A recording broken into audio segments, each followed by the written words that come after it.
Fatos e versões. O que vai impactar a sua vida agora no Café com Política.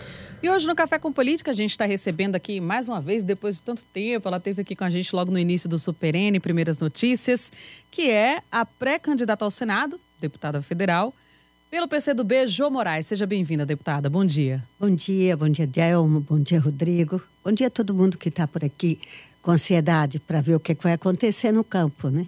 É verdade, eu tô vendo. Ela tá até de amarelo, Ela já né? veio de amarelo, né? Para dar sorte, né? Todos nós estamos usando as cores da bandeira brasileira hoje para ver se manda energia positiva lá para os nossos jogadores.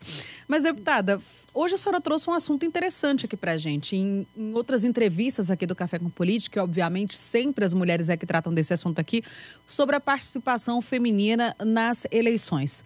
Mas sempre se fala sobre essa questão das cotas que os partidos têm que dedicar ali 30%, né, das candidaturas para as mulheres. Mas tem financiamento próprio para a mulher nas eleições? É isso? Olha, Delma, eu acho que está na hora das mulheres exigirem da sociedade uma visão maior.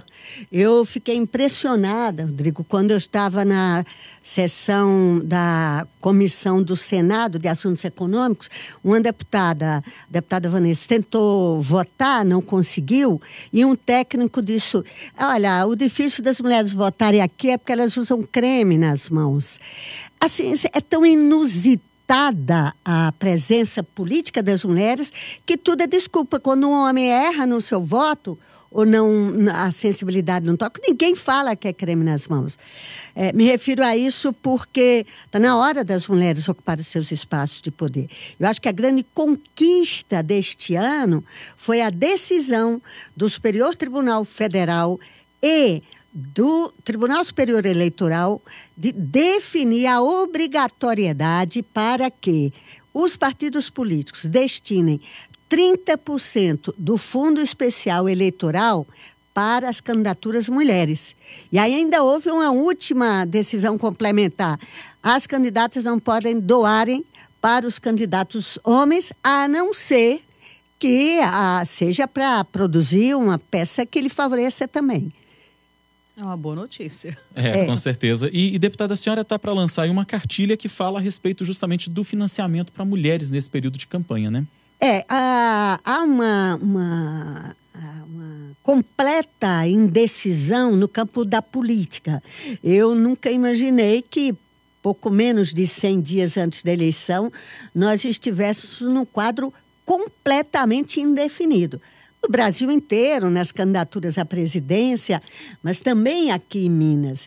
E isso termina impactando nas candidaturas proporcionais, os candidatos a deputados estaduais e federais, homens e mulheres. Mas no caso específico das mulheres, que nunca estão intensamente preparadas e articuladas dentro dos partidos, essas conquistas, que são financiamento público eleitoral, espaço de TV e rádio também de 30%, termina diminuindo a força que elas podem representar.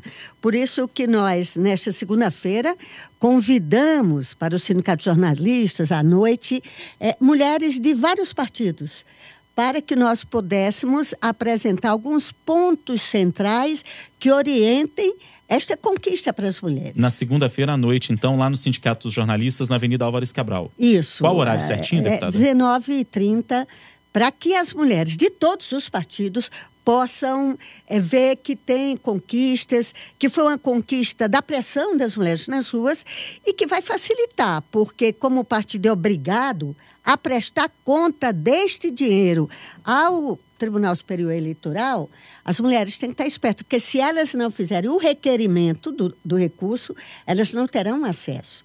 E isso é fundamental para que a gente possa sair da laranjice com que os partidos políticos nos tratavam.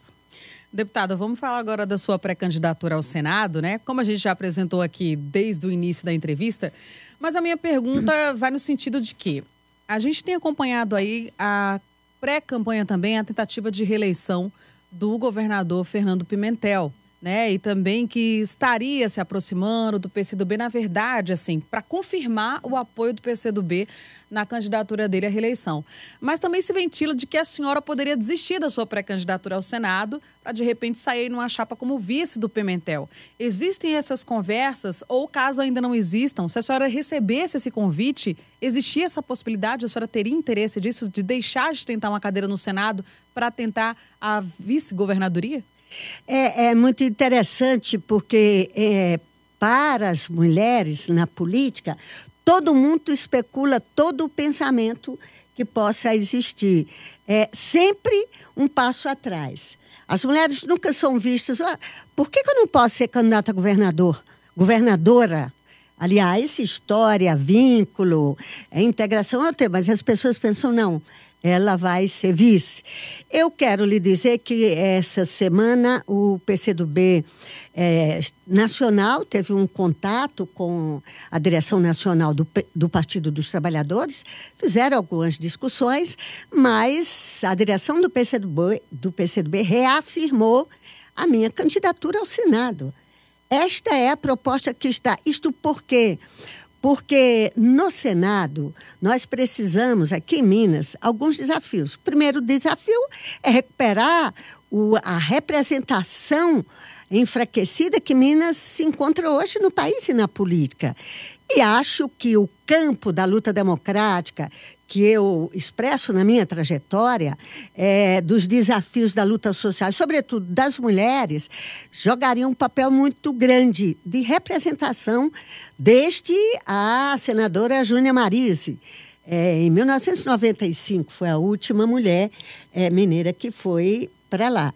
Então, há uma definição sobre essa questão na minha candidatura. Não houve nenhum outro tipo de movimentação. Eu não escutei nenhum sinal do coordenador, que é o governador Pimentel. Então, como todo mundo está, eu sou candidata ao Senado Federal. Tem um desafio imenso, porque recuperar essa confiança na política, recuperar o papel de Minas, enfrentar problemas como nós estamos enfrentando agora, num projeto de liberação de crédito suplementar, estão querendo tirar 51 milhões da BR-381. E 50 milhões que já está na previsão para o lote A, que é de Caeté a Belo Horizonte. Isso está nos nossos olhos.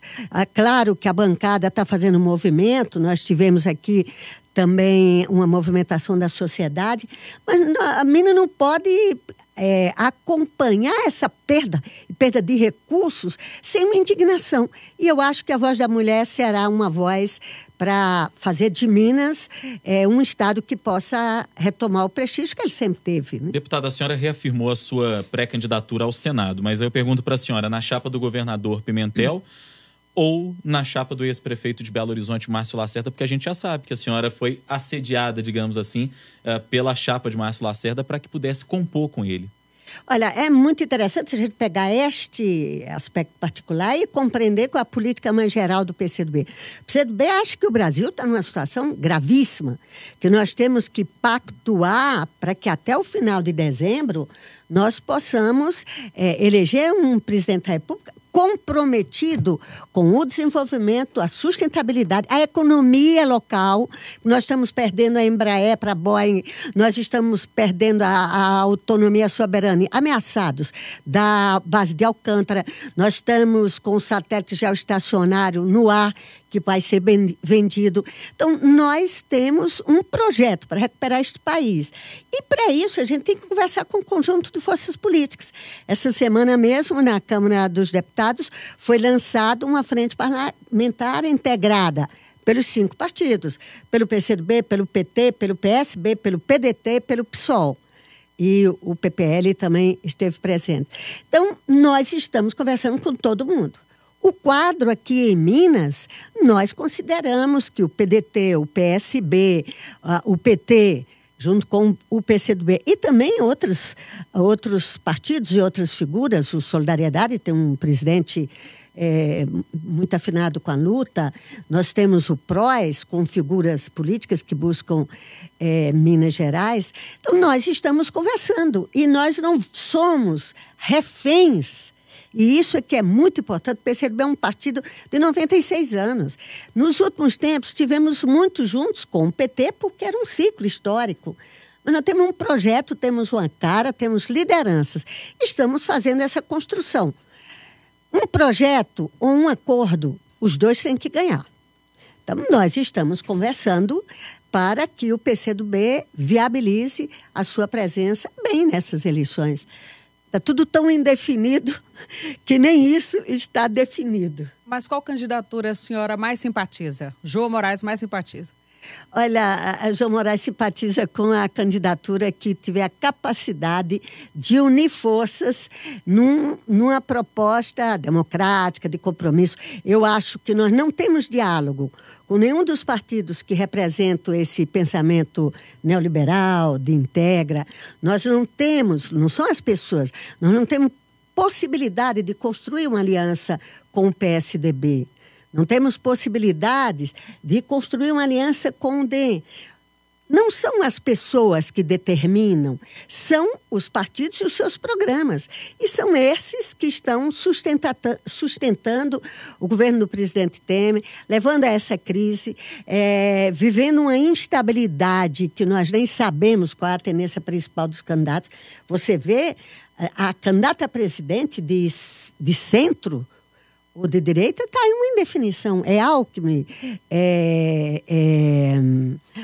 o Rodrigo Maia, é o Meirelles, que candidaturas, é o Dória, que candidaturas podem enfrentar efetivamente do campo do centro e da direita a ameaça maior que o país vive, que é a candidatura do Bolsonaro. Agora, deputada, a gente até trouxe essa informação nesta semana no Jornal Tempo, aqui no Super N Primeiras Notícias, de que foi ventilada até uma eventual desistência do governador Pimentel de ser candidato à reeleição diante das dificuldades que ele enfrenta, da impopularidade, enfim, o fim de governo dele, a gente tem percebido que é um fim de governo absolutamente complicado.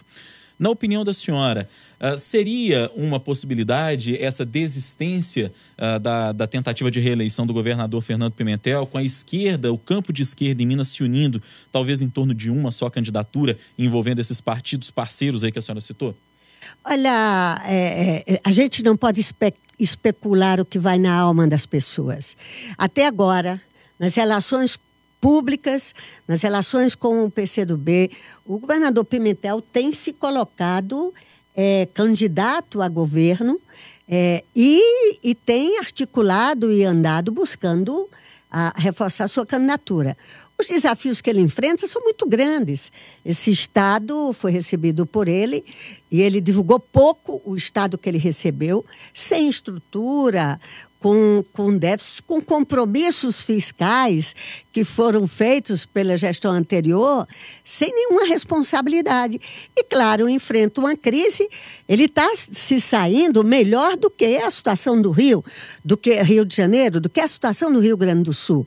Mas nós estamos considerando que ele tem que brigar por as situações de emergência que retome o pagamento de salários dos servidores, que retome os repasses constitucionais dos prefeitos. Achei um absurdo um representante do Tribunal de Contas do Estado levantar questões contrárias a um empréstimo que, com base nas estatais, o governo do Estado iria tomar. É um absurdo, porque pega 2 bilhões de empréstimos agora, paga os servidores, paga os prefeitos, e nós vamos ver ganhando mais tempo. O Tribunal de Contas do Estado faz esse tipo de movimentação, o desembargador Kilder retoma a autorização, o reconhecimento, mas o mercado financeiro já está, essa coisa de banco, qualquer chorinho, qualquer instabilidade, eles se recolhem. Por isso que eu acho que ele está fazendo um esforço e nós devemos todos e todas ajudar o governo a sair dessa crise, porque quem está pagando são os servidores, são as prefeituras. E isso daí, como eu disse, Aqui está pior do que o tempo de Zé Maria Alckmin. As nuvens mudam por segundos. Deputada, no nível nacional, a gente tem visto entrevista da pré-candidata Manuela Dávila, do PCdoB, inclusive ela foi nossa entrevistada aqui no Café com Política também. Ela já admitiu que poderia abrir mão da candidatura dela por uma união das esquerdas, mas isso também ela está jogando essa conta também num gesto do PT que está mantendo a candidatura do ex-presidente Lula à presidência mesmo preso. Mas, independentemente de a quem ela está condicionando também tem esse mesmo gesto, a senhora acredita que o PCdoB poderia entrar nessa questão da união das esquerdas para ter uma candidatura mais forte, ou é a hora do partido realmente ter uma candidatura representativa com a Manuela Dávila nessas eleições? Realmente tem que manter a candidatura própria do partido? A primeira questão que move o PCdoB é a consciência de que a crise é tão grave que nós temos que fazer uma eleição que leve um projeto democrático popular ao segundo turno. Nós consideramos que não tem nenhuma condição a gente chegar para o segundo turno no Brasil com uma candidatura fascista e autoritária que não vai ter respeitabilidade de retirar esse país da crise. Imagina, e eu conversava, tem uma relação muito grande, muito próxima com as Forças Armadas, com todos os comandantes. Sou uma defensora, acabei de apresentar um projeto que defende 2% do PIB do Brasil para a defesa.